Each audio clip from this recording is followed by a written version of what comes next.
Vamos então continuar aqui. Nós terminamos a primeira parte. Vamos começar a segunda parte do livro. Então, agora a segunda parte, capítulo 1, Rumo ao Deserto. Nós terminamos aqui com a primeira parte, né, com a entrada de Damasco, a aparição de Jesus e o Saulo entrando em Damasco junto com Jacó, que é o único servo que ficou com eles, outros dois voltaram para Jerusalém. Então vamos aqui, nós estamos no verão de 36. Aonde iremos, Senhor? Atreveu-se Jacó a perguntar timidamente, logo que entraram nas ruas tortuosas.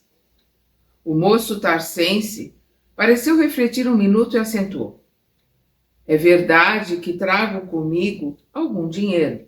Entretanto, estou em situação muito difícil. Sinto precisar mais de assistência moral que de repouso físico. Tenho necessidade de alguém que me ajude a compreender o que se passou. Sabes onde reside Sadoc? Sei, respondeu o servo compungido. Leva-me até lá. Depois de me avistar com algum amigo, pensarei em uma estalagem. Não se passou muito tempo e ei-los à porta de um edifício de singular e soberba aparência. Muralhas bem delineadas cercavam um extenso átrio, um pátio, adornado de flores e arbustos. Descansando junto ao portão de entrada, Saulo recomendou ao companheiro: não convém que me aproxime assim, sem aviso. Jamais visitei Sadoc nessas condições. Entra no átrio, chama-o e conta-lhe o que se passou comigo. Esperarei aqui, mesmo porque não posso dar um passo. Ele está cego, não? O servo obedeceu prontamente. O banco de repouso distava alguns passos do largo portão de acesso, mas ficando só, ansioso de ouvir um amigo que o compreendesse, Saulo identificou o muro tateando. Vacilante e trêmulo, arrastou-se dificilmente e atingiu a entrada ali permanecendo. Acudindo ao chamado, Sadoc procurou saber o motivo da visita inesperada.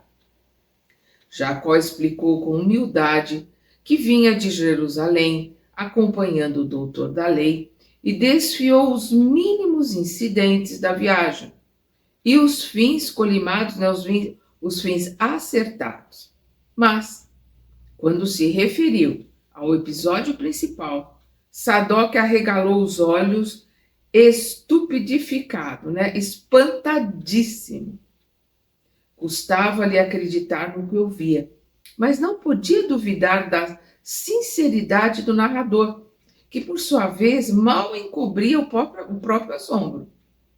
O homem falou, então, do mísero estado do chefe, da sua cegueira, das lágrimas copiosas que vertia. Saulo a chorar? O amigo de Damasco recebia as estranhas notícias com imensa surpresa, sintetizando as primeiras impressões em uma resposta desconcertante para Jacó.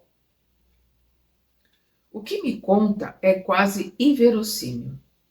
Entretanto, em tais circunstâncias, torna-se impossível acolhê-los aqui. Desde anteontem tenho a casa cheia de amigos importantes, recém-chegados de Sítium, para uma boa reunião na sinagoga sábado próximo. Cá por mim, suponho que Saulo se perturbou inesperadamente e não quero expô-lo a juízos e comentários menos dignos. A gente vê aqui, a hora que ele colocou que Jesus apareceu para ele e esse estado, essa modificação de Saulo, Sadoc ficou ali, apavorado. A amizade que o Saulo achava que era uma amizade verdadeira, a gente vê aqui que é uma amizade de interesse, uma amizade superficial. Mas, Senhor, que lhe direi? Interpôs Jacó hesitante. Diga que não estou em casa. Aí prova que realmente de amigo ele não tem nada. Entretanto, encontrou-me só com ele. Perdão, o Jacó coloca, entretanto, encontro-me só com ele, assim perturbado e enfermo, e como vedes, a noite é tempestuosa. Está anoitecendo e está vindo uma grande tempestade. Sadoc refletiu um momento e acrescentou: não será difícil remediar. Na próxima esquina, vocês encontrarão a chamada Rua Direita.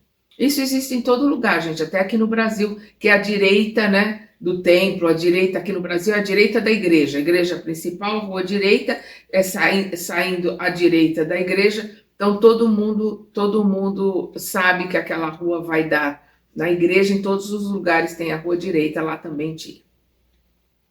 Devia ser a direita de um templo, alguma coisa assim. Não será difícil remediar. Na próxima esquina, vocês encontrarão a chamada Rua Direita.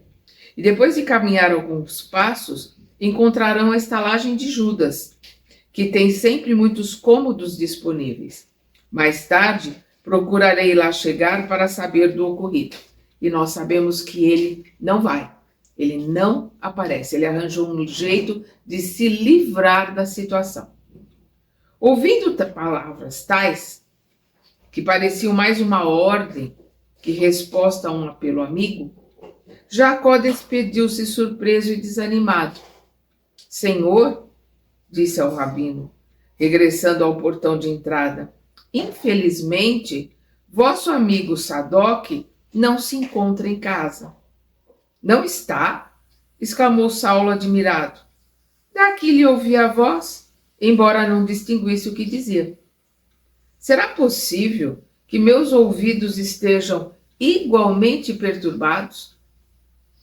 Diante daquela observação tão expressiva e sincera, Jacó não conseguiu dissimular a verdade e contou ao rabino o acolhimento que tivera, a atitude reservada e fria de Sadoc. Seguindo as pisadas do guia, ele tem, né? Está cego, ele tem que acompanhar ali, continuar acompanhando Jacó. Seguindo as pisadas do guia, Saulo tudo ouviu, mudo, enxugando uma lágrima. Não contava com semelhante recepção da parte de um colega que sempre considerara digno e leal em todas as circunstâncias da vida. A surpresa chocava-o. Era natural que Sadoc temesse pela renovação de suas ideias, mas não era justo abandonar-se um amigo doente às intempéries da noite. No entanto, no rebojar, quer dizer, no remoinho, né? Aquele remoinho na cabeça, na ideia de mágoas que começavam a entumecer, né? A inchar o coração, quer dizer, ali bem no comecinho, a mágoa começando ali no coração, recordou repentinamente a visão de Jesus e refletiu que, efetivamente, possuía agora experiências que o outro não pudera conhecer, chegando à conclusão de que talvez fizesse o mesmo se os papéis estivessem invertidos. Então nós vemos aqui que começava uma mágoa, ele se lembra ali da aparição de Jesus e isso o modificou completamente.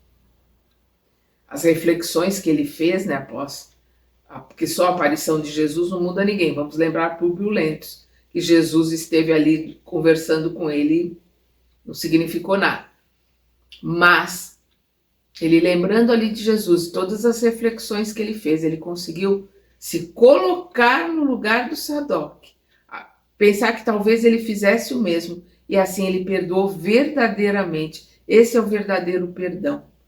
Ele perdoa Sadoc. Então a gente já vê ali um homem que até agora, voluntarioso, extremamente vaidoso, que a inteligência de um outro homem o incomodou tanto, agora a indiferença de alguém que ele considerava um grande amigo, ele, pelas suas mudanças interiores, já conseguia perdoar. A gente está vendo um processo muito rápido de mudança aqui do Saulo.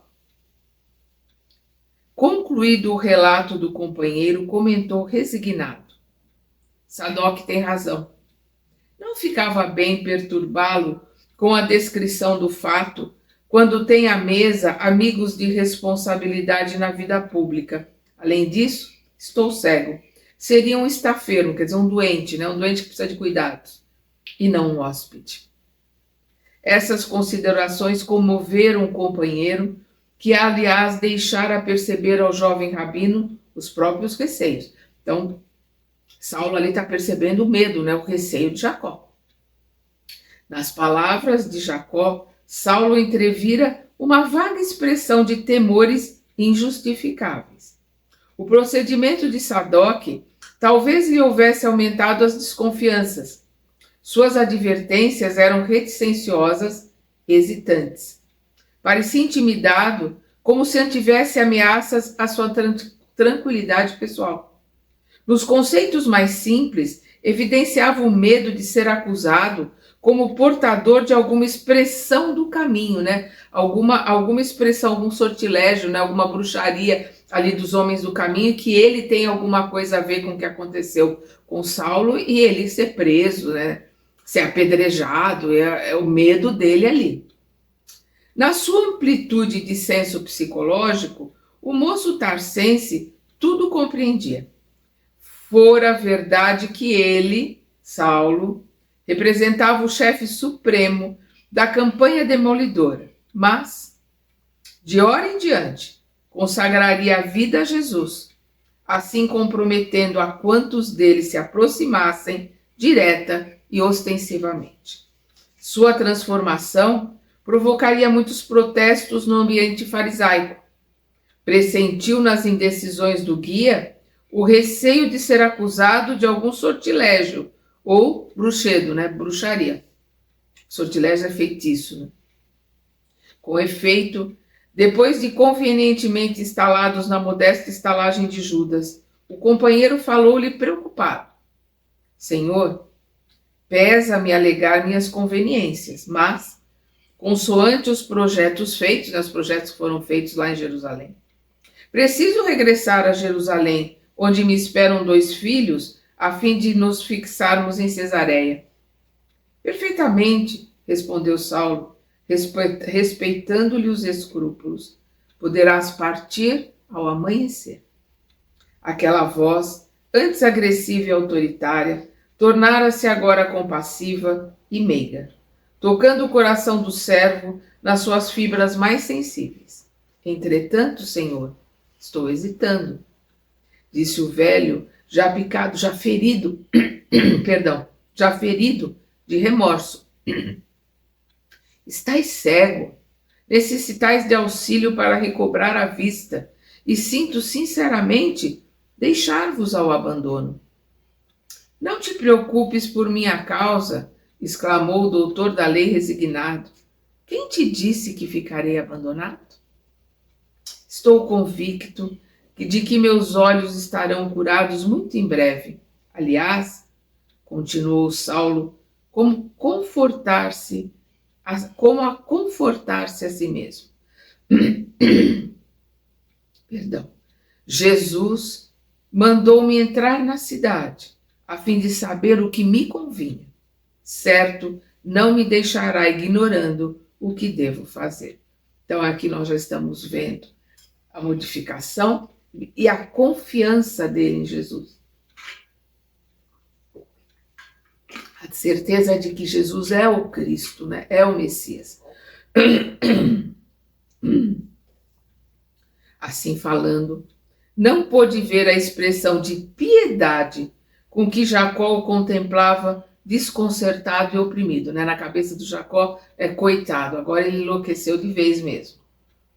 Entretanto, malgrado a mágoa que lhe causava o chefe em semelhante estado, e recordando os castigos infligidos aos seguidores do Cristo em Jerusalém, não conseguiu subtrair-se aos íntimos temores e partiu aos primeiros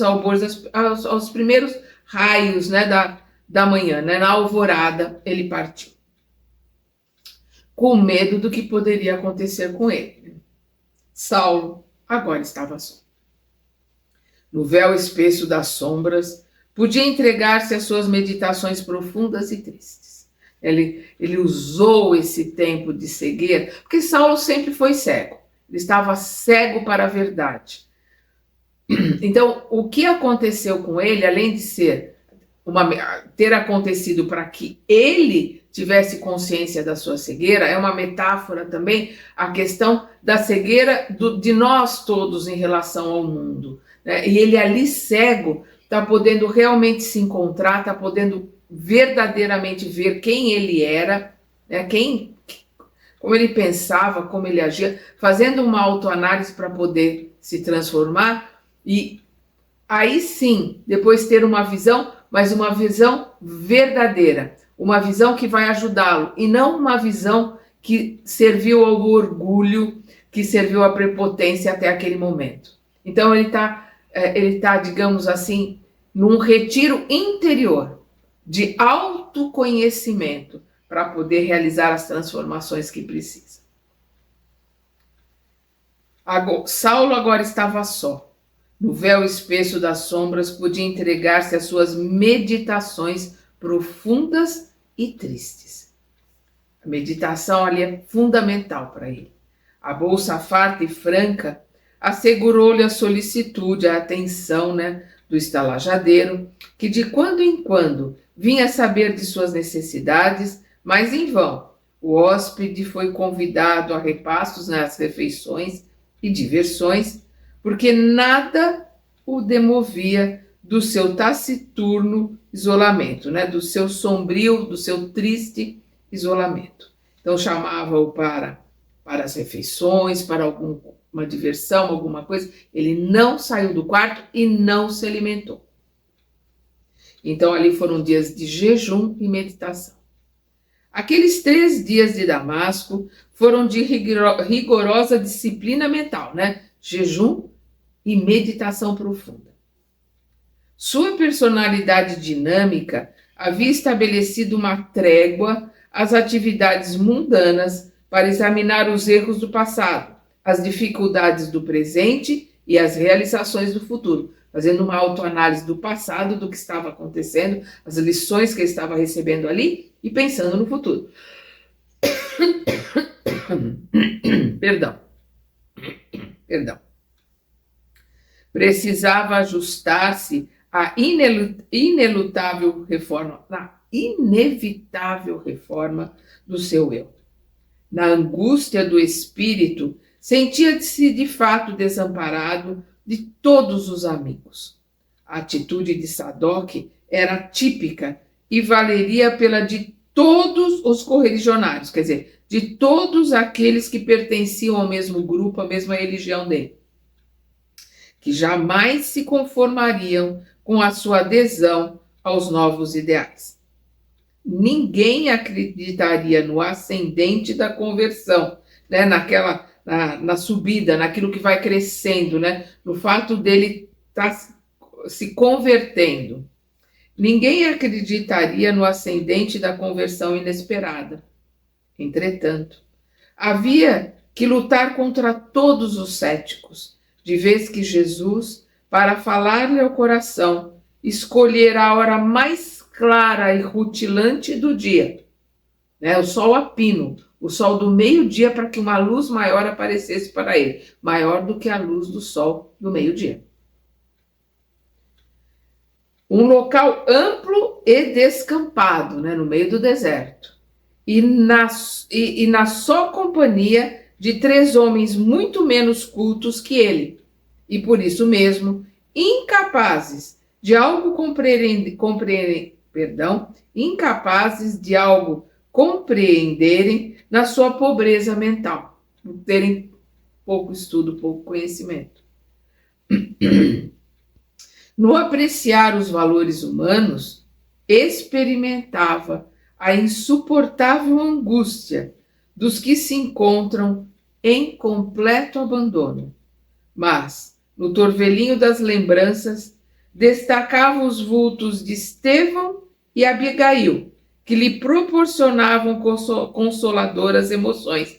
Então, ali se sentindo só, todos aqueles pensamentos, ele se lembrava de Estevão, se lembrava de Abigail, e se sentia confortado. É óbvio que Estevão e Abigail estavam ali junto dele.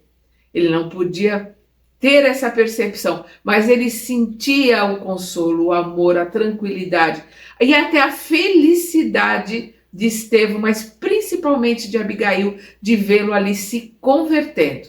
Então, os dois com certeza estavam ali felizes e amparando, sustentando emocionalmente, energeticamente, aquele novo Saulo que estava começando a nascer. Agora, compreendia aquele Cristo que viera ao mundo principalmente para os desventurados e tristes de coração. Antes, revoltava-se contra o Messias Nazareno, em cuja ação presumia tal ou qual incompreensível volúpia, incompreensível satisfação de sofrimento, porque ele achava que todos os cristãos tinham prazer, tinham satisfação do sofrimento. Ele não conseguia entender que aquilo era uma fé sólida, uma certeza absoluta que a morte não existe, uma certeza absoluta dos ensinamentos do Cristo e que o próprio Cristo estaria para recebê-los após tantos sofrimentos. Isso ele não conseguia entender. Por isso que ele está colocando aqui que ele achava, a incompreensível volúpia, aquele incompreensível prazer com o sofrimento. Todavia, chegava a examinar-se melhor. Todavia chegava a examinar-se melhor. Agora, aurindo na própria experiência as mais proveitosas conclusões. Então, agora, com a própria experiência dele, de ter sentido aquela energia, de ter falado com o Cristo, ele tira suas próprias conclusões. Não obstante os títulos do Sinédrio, as responsabilidades públicas, o renome que o faziam admirado em toda parte, que era ele senão um necessitado da proteção divina, apesar de todos os títulos, de todo o dinheiro, de toda a fama, de todo aquele poder, não era ele também um grande necessitado da proteção divina? As convenções mundanas e os preconceitos religiosos proporcionavam-lhe uma tranquilidade aparente, mas bastou a intervenção da dor imprevista para que ajuizasse de suas necessidades imensas, a dor principalmente da perda da Abigail. A dor ali que ele sentiu ao ficar cego e ao perceber que ele estava perseguindo o verdadeiro Messias. O Jesus Nazareno, carpinteiro, como ele falava, ele viu ali que era realmente o Cristo, ou seja, o Messias, o ungido de Deus. Aquele que foi escolhido por Deus para ser o Messias. Abismalmente concentrado na cegueira que o envolvia, profundamente ali concentrado naquela cegueira, olhando para dentro, porque era a única coisa que ele estava enxergando, era ele mesmo por dentro. Orou com fervor. E a disciplina, a vida que ele teve, os pensamentos, os sentimentos, apesar do orgulho, da vaidade, dos erros que cometeu, com certeza as suas orações eram, com certeza, extremamente fervorosas. Porque o conceito do Deus único, os entendimentos e as leis mosaicas fazem com que os judeus tenham um fervor, um amor, uma adoração a Deus, porque a lei de Moisés coloca amar a Deus acima de todas as coisas e ao próximo como a ti mesmo, que Jesus vem e ratifica, porque essa lei é mosaica. Então, essa colocação que o nome de Deus é tão sagrado que não pode ser pronunciado, por isso que são consoantes, não dá para pronunciar. E eles sempre colocam, Adonai, quer dizer o Senhor adorado, aquele que não deve ser nomeado, eles nunca usam o nome de Deus. Então, orou com fervor, recorreu a Deus para que não o deixasse sem socorro. Pediu a Jesus lhe clareasse a mente atormentada pelas ideias de angústia e desamparo, desamparo dos amigos. Ele sentia sim o amparo de Jesus, mas ele sabia do desamparo dos amigos. Que o Sadoc seria o primeiro de muitos, que seria a atitude do Sadoc seria a comum de todos os outros. No terceiro dia de preces fervorosas, no terceiro dia de preces fervorosas, eis que o hoteleiro anuncia alguém que o procura. Seria Sadoc? Saulo tem sede de uma voz carinhosa e amiga. Manda entrar. Um velhinho, de semblante calmo e afetuoso, ali está. Sem que o convertido possa ver-lhe as cãs, os cabelos brancos, respeitáveis e o sorriso generoso. O mutismo do visitante indiciava o desconhecido. O fato do visitante ter ficado mudo, estar ali parado, Saulo percebeu que era alguém desconhecido. Quem sois? Pergunta o cego admirado. Irmão Saulo. Isso é uma atitude que não existe no judaísmo. Serem chamados de irmãos. Irmão é uma colocação muito, digamos assim, profunda. Então, aqui a gente já vê uma outra colocação, porque os cristãos, naquela época eram os homens do caminho, vai ter o nome de cristão muito depois, os homens do caminho se utilizavam dessa colocação, de sermos verdadeiramente todos irmãos, então se chamavam de irmão. Irmão Saulo, replica o interpelado com doçura, o Senhor que te apareceu no caminho. Então a gente sabe que só os 3 servidores que vieram com ele e Sadoc sabiam da aparição de Jesus, mas ninguém. Então ali ele teve que ter essa informação ou dos criados, ou do próprio Jesus.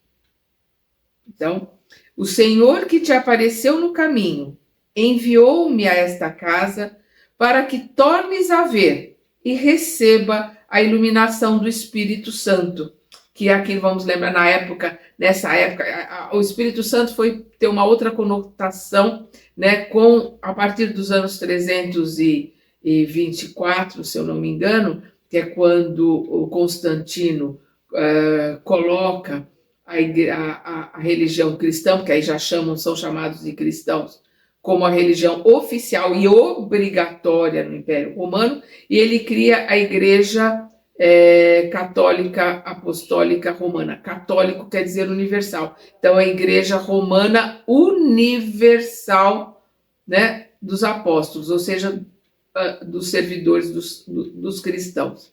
E aí, essa conotação, essa colocação de Espírito Santo foi modificada, mas para os judeus e para os homens daquela época, todos eles judeus, está se falando assim do espírito de uma energia transmitida vinda direto de Deus. Então é essa que é a colocação do Espírito Santo, é receber energia dos prepostos, dos co-criadores diretos, dos co-criadores maiores, que são os Elohims, que são os deuses co-criadores maiores. A gente vê lá na Gênesis, os Elohims não é Deus, são os deuses, com D minúsculo, que são os prepostos trabalhadores de Deus.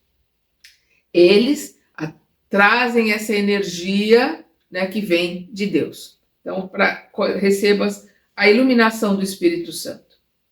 E aqui, ouvindo o moço de Tarso, tateou ansiosamente nas sombras. Quem seria aquele homem que sabia os feitos lá da estrada, que sabia o que aconteceu? Algum conhecido de Jacó, quer dizer, um dos 3 colocou e mandou vir ali?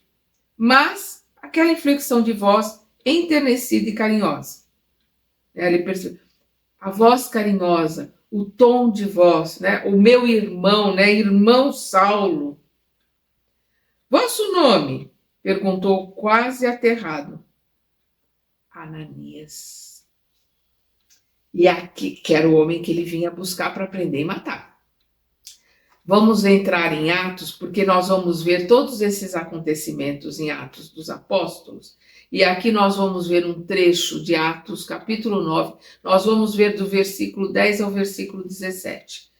Porque é muito interessante, essa ida de Ananias para o encontro de Saulo.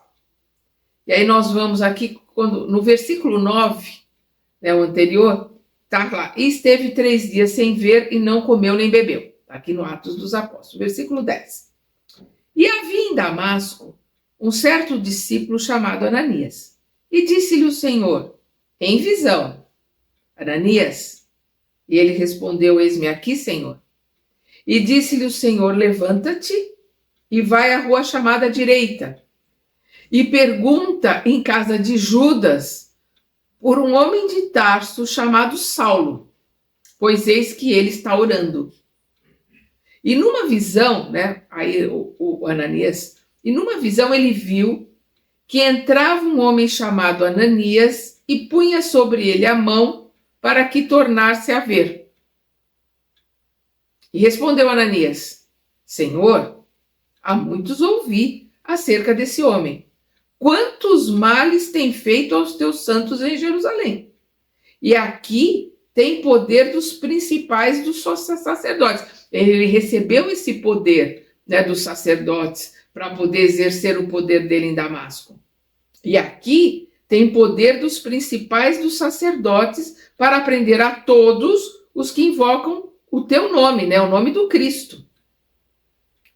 Disse-lhe, porém, o Senhor: vai, porque este é para mim um vaso escolhido, para levar o meu nome diante dos gentios e dos reis e dos filhos de Israel.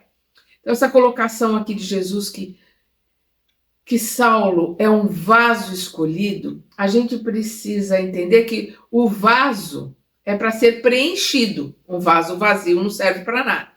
Então, ele é um vaso escolhido, e para se formar um vaso, a gente precisa analisar, para se formar um vaso, amassa muito barro. O barro apanha muito, ele é sovado. E depois que ele é moldado, ele vai a altíssimas temperaturas. Quando ele sai dessas altíssimas temperaturas, aí o vaso está pronto, mas o vaso precisa ser preenchido. Então aí a gente vê a extensão de tudo que Jesus está colocando quando ele diz que Saulo é o vaso escolhido. Para a gente analisar. Né? Para ele ser o vaso escolhido, ele vai apanhar muito. Ele vai ser moldado em altíssimas temperaturas para depois ele poder ser preenchido. E isso é uma metáfora, isso é uma colocação que Jesus nos traz aqui no Atos dos Apóstolos, que é muito importante a gente entender. Porque todo mundo, né? Porque como eu gostaria que Jesus aparecesse, como eu gostaria de ter o que Saulo teve. Mas quantos aguentariam viver o que Saulo viveu? Né? Até se tornar um vaso pronto, depois de tanta surra, depois de ser sovado, depois de passar por altíssimas temperaturas, aí sim está pronto para receber o conteúdo. Essa passagem aqui é inesquecível de Atos dos Apóstolos. Atos dos Apóstolos, capítulo 9, versículo 15. Disse-lhe, porém, o Senhor: vai, porque este é para mim um vaso escolhido, para levar o meu nome diante dos gentios e dos reis e dos filhos de Israel. E eu lhe mostrarei quanto deve padecer pelo meu nome e como ele vai padecer pelo nome de Jesus. E Ananias foi. Agora a gente fica pensando em Ananias, né? A confiança, a fé, porque ele está fugindo de Saulo. Saulo está indo ali para prendê-lo e matá-lo. Jesus manda ele encontrar Saulo.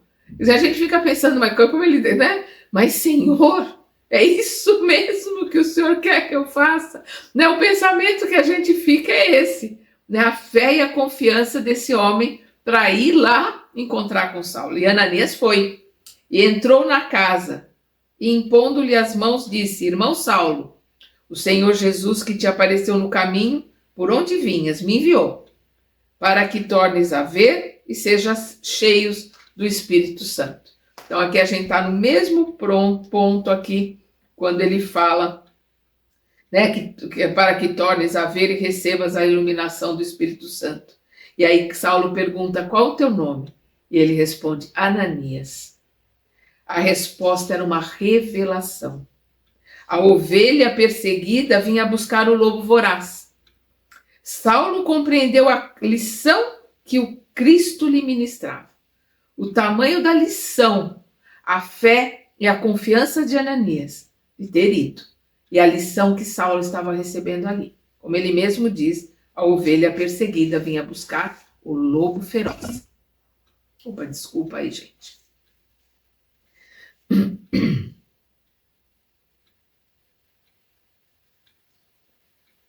Saulo compreendeu a lição que o Cristo lhe ministrava.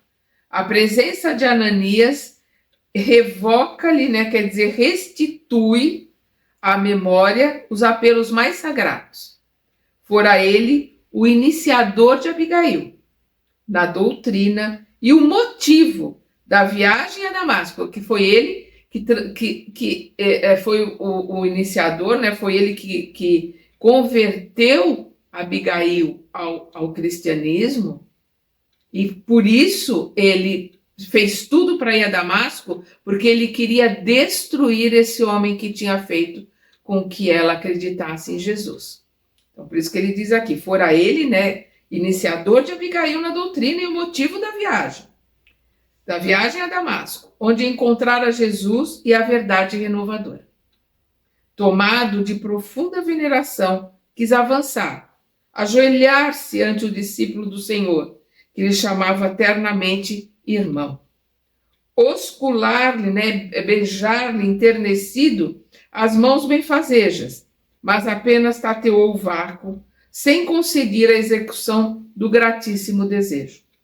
Quisera beijar vossa túnica, falou com humildade e reconhecimento, mas como vedes, estou cego. Jesus mandou-me justamente para que tivesses de novo o dom da vista.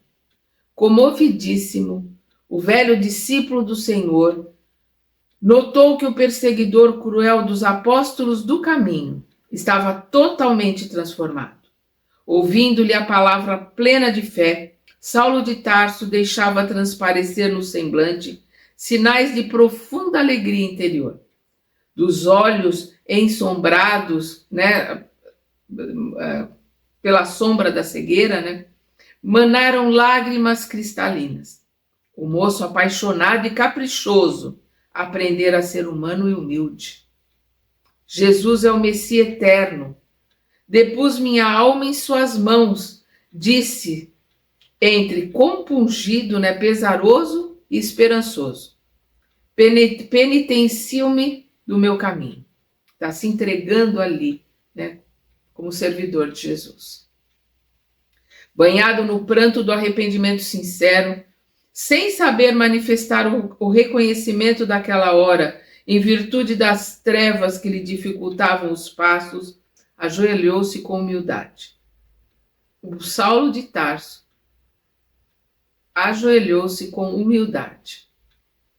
O velhinho generoso quis adiantar-se, impedir aquele gesto de renúncia suprema, considerando a sua própria condição de homem falível.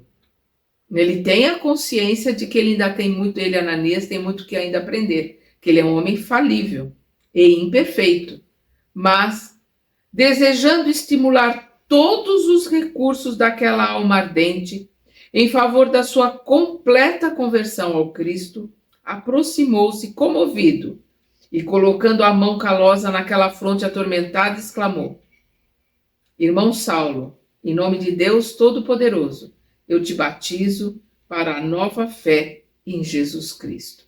O batismo é uma palavra que diz: eu te coloco, eu te faço pertencente, à nova fé. Eu te coloco como membro da nova fé.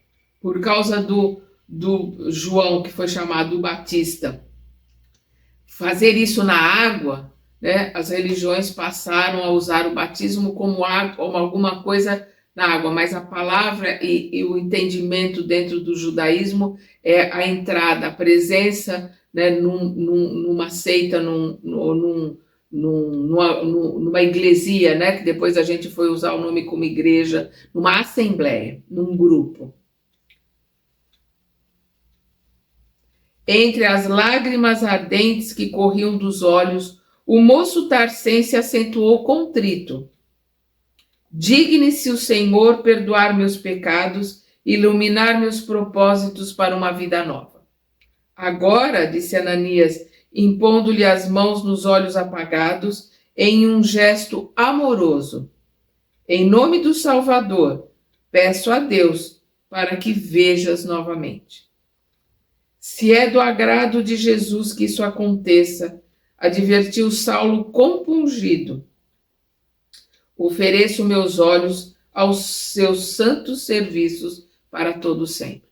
E continua ali se colocando, né, ao trabalho do Cristo. E como se entrasse em jogo forças poderosas e invisíveis, sentiu que das pálpebras doloridas, né, caíam substâncias pesadas como escamas, à proporção que a vista lhe voltava, embebendo-se de luz. Então, de novo, né, a gente entender que a colocação como uma metáfora do homem cego que ele foi até ali, e dali para frente essas escamas, né, esses véus que estavam fazendo com que ele fosse verdadeiramente um homem cego, a partir daquela cegueira, literalmente, da vista, ele a partir dali voltasse a enxergar, mas enxergar de verdade, chegar com a alma. Através da janela aberta, viu o céu claro de Damasco, experimentando indefinível ventura naquele oceano de claridades deslumbrantes. A aragem da manhã, o vento da manhã, como o perfume do sol, vinha banhar-lhe a fronte, traduzindo para o seu coração uma bênção de Deus. Vejo, agora vejo. Glória ao Redentor de minha alma, exclamava, estendendo os braços em um transporte de gratidão e de amor. Ananias também não se conteve mais. Em face daquela prova inaudita, quer dizer, extraordinária, da misericórdia de Jesus, o velho discípulo do Evangelho abraçou-se ao jovem de Tarso a chorar de reconhecimento a Deus pelos favores recebidos. Trêmulo de alegria, levantou-o em seus braços generosos, amparando-lhe a alma surpreendida e perturbada de júbilo. Irmão Saulo, disse pressuroso, ansioso, este é o nosso grande dia. Abracemo-nos na memória sacrossanta do Mestre, que nos irmanou em seu grande amor. O convertido de Damasco não disse palavra. As lágrimas de gratidão sufocavam. Tem horas que o silêncio diz muito mais do que 1.000.000 de palavras. Abraçando-se ao antigo pregador, em um gesto expressivo e mudo, fê-lo como se houvesse encontrado o pai dedicado e amoroso da sua nova existência. Por momentos, ficaram mudos, maravilhados com a intervenção divina, como dois irmãos muito queridos, que se houvessem reconciliado sobre as vistas de Deus. Que colocação, né? Como dois irmãos muito queridos, que se houvessem reconciliado sobre as vistas de Deus. Saulo sentia-se agora fortalecido e ágil. Em 1 minuto, que ele estava destruído, mal conseguia andar. Agora, ele se sente fortalecido e ágil. Em 1 minuto, pareceu reaver todas as energias de sua vida. Voltando a si, do contentamento divino que o felicitava, tomou a mão do velho discípulo e beijou-a com veneração. Ananias tinha os olhos rasos de pranto. Ele próprio não podia prever as alegrias infinitas que o esperavam na pensão singela da rua direita. E aqui a gente lembra o que nós lemos no Atos dos Apóstolos, né? Jesus mandou ele na pensão da rua direita procurar por Judas, né, e perguntar por um tarsense chamado Saulo. Ele não esperava, nunca podia imaginar que ele ia passar por momentos tão maravilhosos como esses. Ressuscitastes-me para Jesus. E aqui no sentido, né, de que ele realmente estava ali renascendo como um novo homem. Exclamou jubiloso, né? Saulo colocando, exclamou jubiloso. Serei dele eternamente. Então ele se coloca ali como escravo de Jesus, porque o servo tem poder de ir e vir. O servo é assalariado, o escravo não. O dono tem poder de vida e morte sobre ele. Então por isso que ele se coloca ali como escravo, né? Serei dele eternamente. Sua misericórdia suprirá minhas fraquezas, compadecer-se-á das minhas feridas, as feridas morais, ele vai se compadecer, ele vai perdoar, né, as minhas feridas morais. Enviará auxílios à miséria de minha alma pecadora, para que a lama do meu espírito se converta em ouro do seu amor. E aí a gente lembra Pedro, né, que o amor, ele cobre a multidão dos pecados. E aqui o que Saulo está colocando é exatamente o que Pedro dizia, que ele vai conseguir compensar, ele vai conseguir, né, digamos assim, cobrir os pecados, os erros, porque a palavra pecado quer dizer errar o alvo, né? Os erros que ele cometeu. Sim, somos do Cristo, ajuntou o generoso velhinho, com a alegria a transbordar dos olhos. E como se fosse de súbito transformado em um menino ávido de ensinamentos, né? Uma criança que quer aprender, uma criança que quer saber, com um monte de perguntas. Saulo de Tarso, sentando-se junto do benfeitor amigo, rogou-lhe todos os informes a respeito do Cristo, dos seus postulados e atos imorredouros. Ananias contou-lhe tudo quanto sabia de Jesus por intermédio dos apóstolos, né? Tudo que ele aprendeu com os apóstolos com quem ele teve, né? Simão, Pedro, João, né? Filipe e outros. Tiago, né? Na casa do caminho. Depois da crucificação, aí ele começa a contar aqui. Depois da crucificação, a que ele também assistira. Então ele coloca aqui que ele assistiu à crucificação de Jesus. Depois da crucificação que ele também assistira em Jerusalém, na tarde trágica do Calvário. Esclareceu que era sapateiro em Emaús e tinha ido à cidade, né, tinha ido a Jerusalém, tinha ido à cidade santa para as comemorações do templo. Todo judeu tem que ir na Páscoa para as comemorações do templo em Jerusalém. Tendo acompanhado o drama pungente nas ruas regurgitantes de povo, né? Porque lotado de gente, porque todo judeu ia para Jerusalém, estava apinhado de gente. Falou da compaixão que lhe causara o Messias. Então ali ele sentiu a compaixão. A gente sabe que Jesus, antes de encarnar na Terra, né, mandou, né, a gente sabe que os essênios vieram primeiro para preparar ali o terreno. Nós sabemos que muitos que encarnaram ali, encarnaram para poder ajudar os 12, né, que foram os discípulos. São espíritos elevadíssimos? Não, mas são espíritos mais elevados do que os homens daquela época. Então a gente vê que Ananias é um deles, porque o fato dele ter ficado, tido compaixão em relação ao que estava acontecendo com Jesus, sem saber quem ele era, sem saber que ele era o Messias, pelo simples fato de ter cruzado com ele, ter se conduído daquele homem, a gente entende que lá no fundo, no seu inconsciente, ele sabia quem era. Então ele tinha no inconsciente, ele com certeza é um desses escolhidos que reencarnaram para seguirem, para trabalharem junto a Jesus, né? Então ele diz aqui: tendo acompanhado o drama pungente nas ruas regurgitantes de povo, falou da compaixão que lhe causara o Messias, coroado de espinhos e apulpado, né, recebendo vaias, zombarias, pela turba furiosa e inconsciente.